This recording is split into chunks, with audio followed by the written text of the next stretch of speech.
Hello traders, how are you? Chetan this side. आज मैंने gold में स्विंग ट्रेड लिया है। ठीक है, ये ट्रेड को लेने का रीज़न था हमारा N90 सेटअप।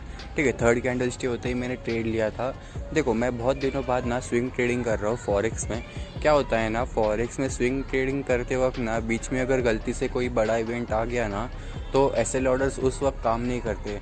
फिर जो एसएल रहता है ना 200 300 500 1000, वो एसएल ना मतलब इवेंट के टाइम बड़े बड़े लॉसेस हो जाते हैं, मतलब 2-3 हज़ार तक लॉसेस चले जाते हैं। तो इसलिए ना मैंने स्विंग ट्रेडिंग और इंट्राडे ट्रेडिंग बंद कर दी थी फॉरेक्स में। लेकिन ये ट्रेड में मेरा कन्फर्मेशन अच्छा था, इसलिए मैंने गोल्ड में स्विंग ट्रेडिंग करी है।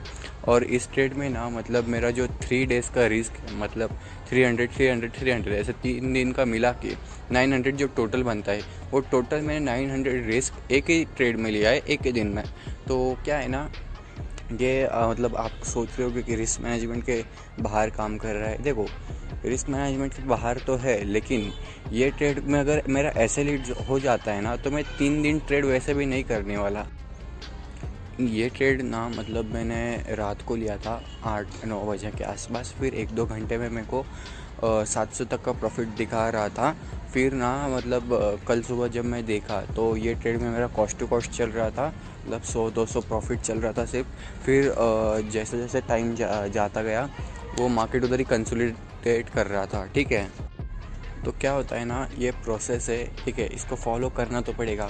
ठीक है, मेरे मन में ख्याल तो आते रहते कि ये प्रॉफिट बुक कर लूँ, लेकिन क्या होता है ना, जब एक बड़ा मूव आ जाता है ना अपनी डायरेक्शन में, और अपन छोटा प्रॉफिट बुक करके बैठ जाते हैं, उस टाइम जो रिग्रेट होता है ना, वो नेक्स्ट लेवल का होता है। तो वो रिग्रेट से बचने के लिए मैं ट्रेड को होल्ड करता हूँ, भले फिर मेरे को ट्रेड लॉस।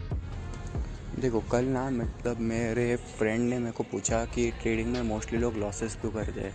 देखो, ट्रेडिंग में ना जो ट्रेडर्स होते हैं वो इनिशियल स्टेज में और इंटरमीडिएट स्टेज में, दोनों स्टेज में क्या सोचते हैं कि मेरे को कैसे भी करके ट्रेडिंग से पैसा कमाना है। या फिर अगर उनका लॉस हुआ है तो वो ये सोचते हैं कि मेरे को कैसे भी करके लॉस रिकवर करना है।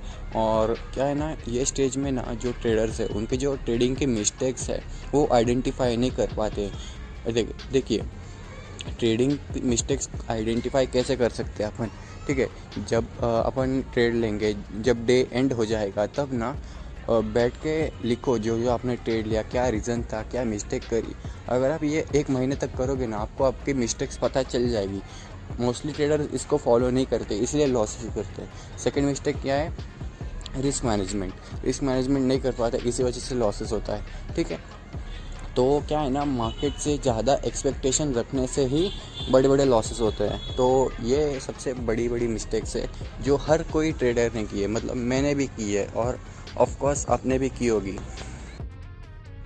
मैंने जब ना ट्रेडिंग की शुरुआत करी थी ना, मेरे को अभी भी याद है जब मैं ट्रेड करता था, मेरे को पता है मैंने निफ्टी बैंक निफ्टी में किया था। मतलब अभी भी मेरे पास उसका ना स्टेटमेंट है, मैंने जुलाई मंथ में किया था।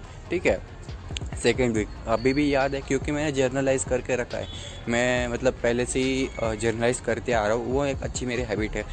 मैं जब भी ट्रेड लेता था ना, ट्रेड लेते ही मार्केट डायरेक्शन में तो जाता था, लेकिन मैं 100-200 के प्रॉफिट पे निकल जाता था। ठीक है, फिर अगले दिन मैं सोचता था कि यार कल के दिन क्या हुआ, 200 पे एग्ज़िट किया, आज होल्ड कर लेता हूँ। तो जब भी होल्ड करता हूँ तब ऐसे हिट होता है, और जब होल्ड नहीं करता तब टारगेट हिट होता है। तो जब ट्रेड नहीं लेता तब मार्केट बहुत ज़्यादा ऊपर भाग जाता है, और जब ट्रेड लेता हूँ तब मार्केट एक जगह पे स्टेबल हो जाता है। तो ये क्या है ना, ट्रेडिंग में होता रहता है। ठीक है, ऑब्वियसली होगा हर किसी के साथ, ये मार्केट हर किसी के साथ गद्दारी करेगा इनिशियल स्टेज में। लेकिन एक प्रोफेशनल ट्रेडर इसको कैसे बियर करता है? मैं मतलब जब भी कॉल लेता था तब पुट की साइड जाता था, और जब पुट लेता था तब कॉल की साइड जाता था। मतलब ये रिवेंज ट्रेडिंग करता था और ओवर ट्रेडिंग भी करता था। तो कभी कभी क्या सोचने लग जाता था, अगर मेरा इस ट्रेड में एसिलेट हो गया तो तुरंत पुट भी ले लूँगा। सी साइड का अगर एसिलेट हुआ तो तुरंत पुट ले लूँगा, अगर पी साइड का एसिलेट हुआ तो तुरंत कॉल ले लूँगा। ये भी मेरी ट्रेडिंग में मिस्टेक रही है। मतलब आप ना मेरी मिस्टेक से सीख सकते हो। ठीक है, मैंने जो मिस्टेक करी है ना, वो आप मत करो, मतलब सीखो पहले। ठीक है, फिर बाद में आप इम्प्लीमेंटेशन में जैसे कि आप देख सकते हो हमारा गोल्ड में एसिलेट हो चुका है स्विंग ट्रेडिंग का, और इसमें मेरा 850 का लॉस हो चुका है। और अगले आने वाले 3 दिन तक मैं फॉरेक्स में ट्रेड नहीं करूँगा, क्योंकि रूल फॉलो करते हैं ना यार, अगर बनाए हैं तो। Bye bye traders, have a good day, जय श्री श्याम। और चैनल को सब्सक्राइब कर दो, वीडियो को लाइक कर दो यार, ताकि और लोगों तक ये चैनल पहुँचे।